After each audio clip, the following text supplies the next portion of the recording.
অতীতের যে রাজনীতিক যে ধারণা ছিল, যেই খেলা ছিল, সেই খেলার নিয়ম তো পাল্টাবই, খেলাকেও পাল্টে দিব।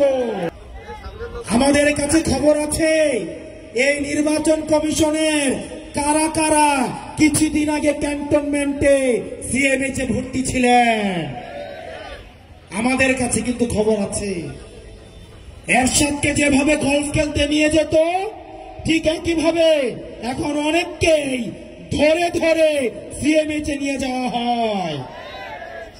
কোন জায়গা থেকে পরিচালিত হচ্ছে রাজনীতি, যে কোথায় চলে।